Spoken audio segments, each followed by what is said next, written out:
On Christmas Eve, 1988, Ryan and Brendan were approaching day 6 of the worst colds they'd had in almost 14 months of life.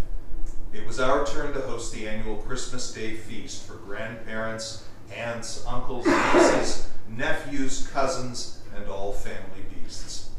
Karen and I wanted this to be our boys' first real Christmas, and considering the number of people descending upon our home, expecting to be fed, there was simply no getting out of it.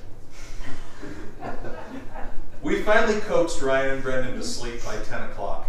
Karen and I should have gone to bed at the same time, but we commenced with the elfin duties of parenthood on Christmas Eve.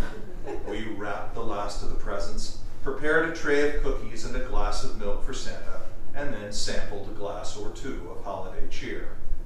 Midnight passed. The rain began to fall. Temperatures dropped quickly. The fireplace was stoked, and Karen and I were very much in love. We went to sleep at approximately 2 a.m. At 4:18 in the morning, Ryan and Brendan awakened and began to cry. Their first present that cold Christmas morning was children's Tylenol.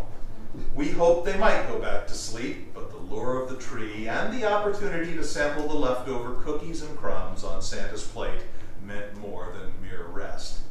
Within half an hour, they seemed to feel better, and I was armed with the video camera as the present opening began in earnest. After my third cup of coffee, I was approximately human again, and though it was still dark, I wondered if the morning paper had arrived. I boldly stepped out the door and was met with an arctic blast of frigid air that completely overwhelmed my long johns and LL Bean goose-down slippers. The rain had stopped, but the sidewalk was slicked, so I tiptoed gingerly though quickly to where the paper was usually thrown, a large bush that bordered our lawn and the sidewalk.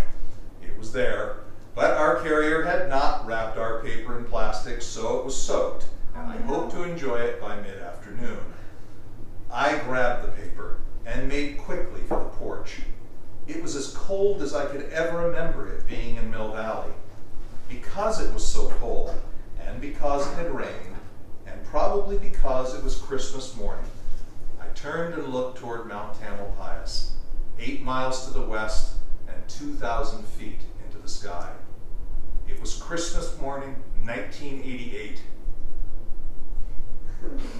Here I go again. And the upper third of the mountain was blanketed with snow. The road to the summit was blocked about 1 mile from the top, but we were the first people to arrive. It was 5:47 in the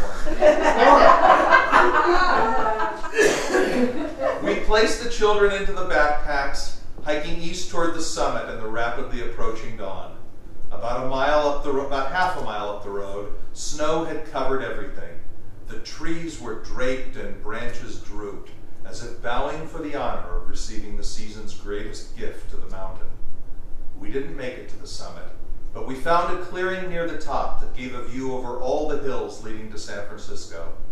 The sun began to rise through the fleeing clouds in the east, and in that glimmering, frozen light, while our children chewed chunks of snow as fast as they could grab them, Karen and I watched 4 deer, 2 older and 2 younger, prance through the virgin white.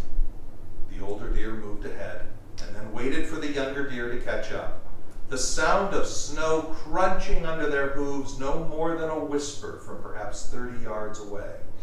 A taste of snow from a leaf, a back scratch against a branch, a snort of frosty breath, and a twitch of their ears toward the sounds of our twins, suddenly screaming from the tops of their lungs from our backpacks.